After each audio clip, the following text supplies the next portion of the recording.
Today we're talking about horrifying experiments with disastrous consequences. And best of all, we have footage or pictures to show.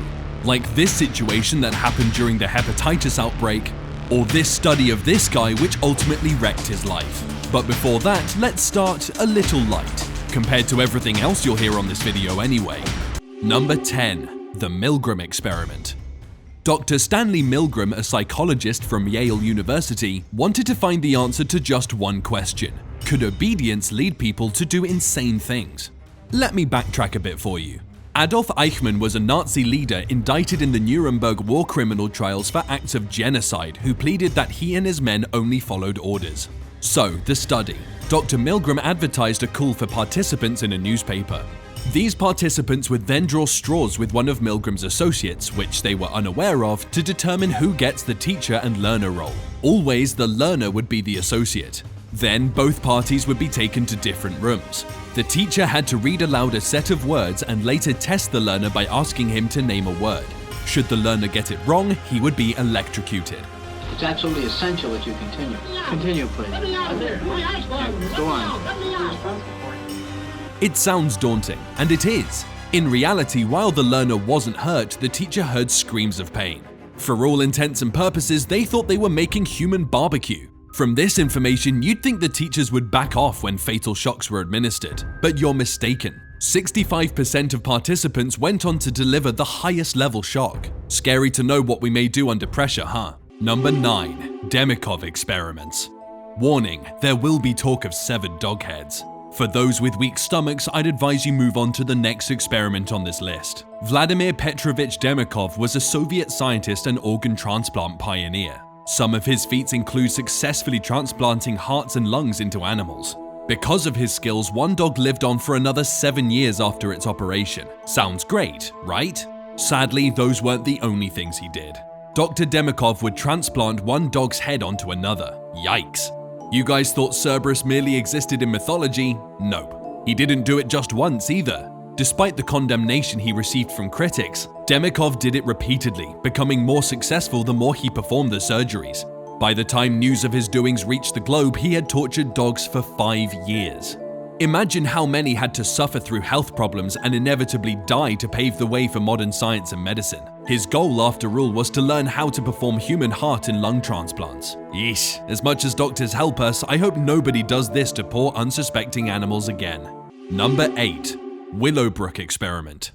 What if I told you that human experiments have already happened throughout history, despite the moral debate being made about it now? This one we're going to talk about may even be the most unethical in recent history. So just exactly what happened in these experiments? Well, aside from deliberate exposure to hepatitis done to these kids, they were treated poorly. The infected kids that overpopulated the school were given zero personal space and were made uncomfortable. Overall, this place was not suited to handle the situation.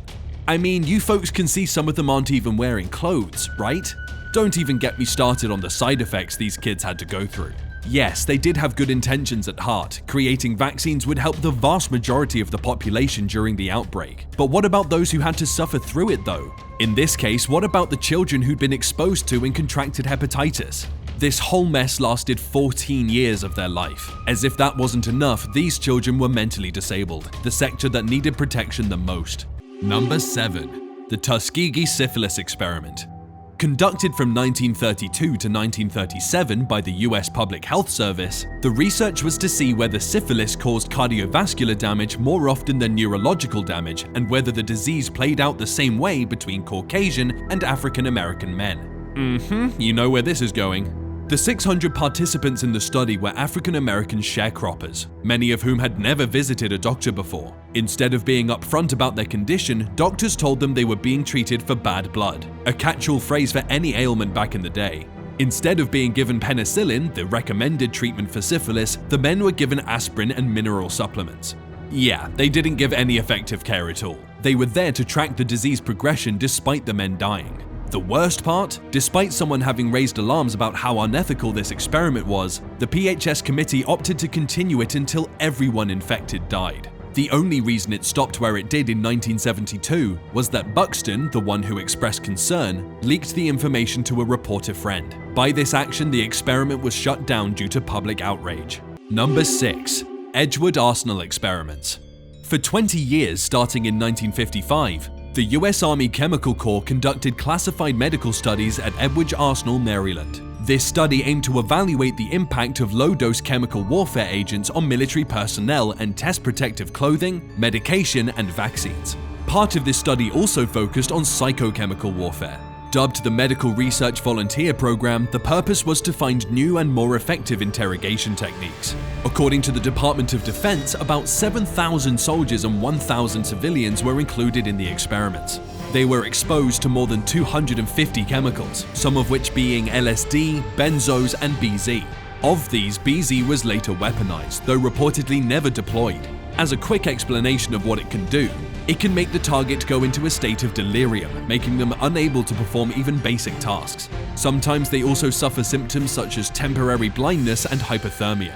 The Army shut down this effort in late 1975, as lawmakers brought the program director before Congress. Though investigations showed no serious injuries or deaths associated with the program, the recruitment and informed consent process suggested possible coercion.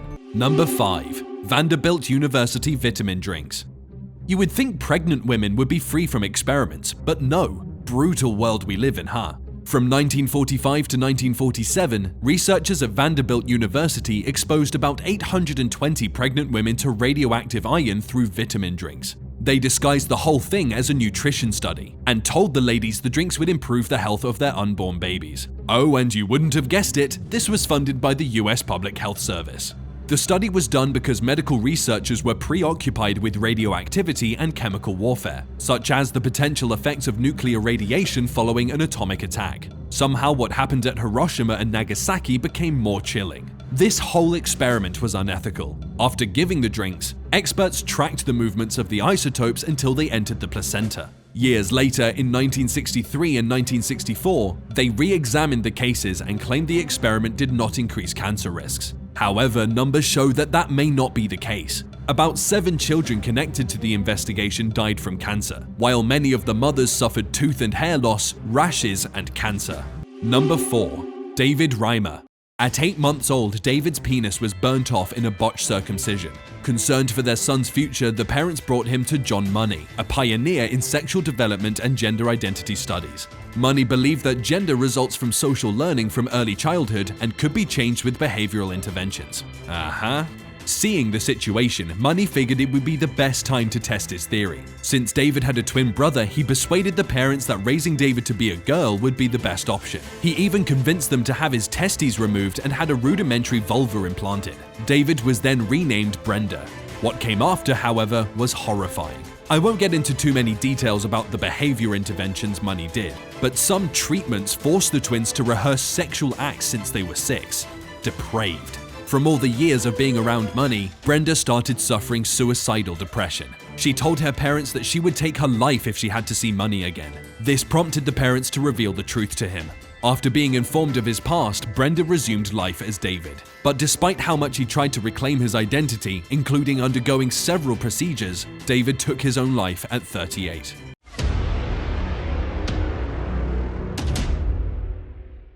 Time for today's best pick. If the former experiments didn't give you the chills yet, I'm sure these ones can. After all, one of them killed 500,000 people. Find out what they are next. Number 3. The Aversion Project. I'm pretty sure we all felt pain from learning about David Reimer's story. Unfortunately, there are other gender-related cases too. This one, for example, affected numerous gay men in South Africa. During the apartheid era in South Africa, a policy prohibited permanent military members from being homosexual. That isn't to say they completely booted out gay men though, because they tolerated conscripts being gay. Weird, but sounds not so bad, right? Wait until you learn what their toleration of homosexuality meant. Those who remained had to undergo forced therapy. Victims went through compulsion shock therapy, castrations, and other things that would simply violate human rights. They thought that by doing this, victims would be cured of what was ailing them, believing non-cis members to be mentally ill. When these methods didn't work, victims underwent sex change operations and were given new identities. About 900 gay men, mostly 16 to 24 years old, had gone through this medical torture. Number 2. Unit 731. Today, we all know Japan as a polite and peace-loving country. Sadly, their reputation was almost the exact opposite back then. And here we're about to discuss one of the reasons why. Unit 731. Unit 731 was a notorious branch of the Imperial Japanese Army that conducted lethal human experimentation during the Second Sino-Japanese War and World War II. As you would expect from that sentence alone, this group is notorious for gruesome war crimes. For those who are highly sensitive to inhumane behavior, close your ears now. A select number of our eastern neighbors used to inject disease into perfectly healthy people, dehydrate victims, perform live vivisections and amputations, and weapon testing. I'll leave what the latter entailed to your vivid imaginations. The estimate of those killed by Unit 731 is about 500,000 people. That's 500,000. Some of these victims were even pregnant women, children, and babies, most of whom were Chinese. I have no words. Number 1. MK Ultra. Spy fans, listen up. Did you know the CIA had a top-secret project years ago? Yeah, and for it they conducted hundreds of experiments on innocent people to assess the potential use of LSD for mind control, information gathering, and even psychological torture. If not, well, you're in for a treat. We're about to unpack Project MK Ultra. During the peak of the Cold War, the American government was afraid that the US prisoners of war stuck in Korea were being mind controlled. In response, the director of the CIA at the time, Allen Dulles, approved MK Ultra as a means to develop methods that could be used against enemies to control their behavior with drugs and other manipulators. Some of these experiments entailed electroshock therapy, paralytics, and the usage of LSD. Sometimes patients knew they were participants in a study, other times they didn't. So far, it doesn't sound too bad, but it is sketchy how most records of this project were destroyed. Also, Frank Olson, a scientist who used to work for the CIA, suspiciously died after falling from a New York hotel room. It was found his drink had been spiked with LSD. I wonder why that is. But just in case, I'll end the discussion here so as not to get into trouble.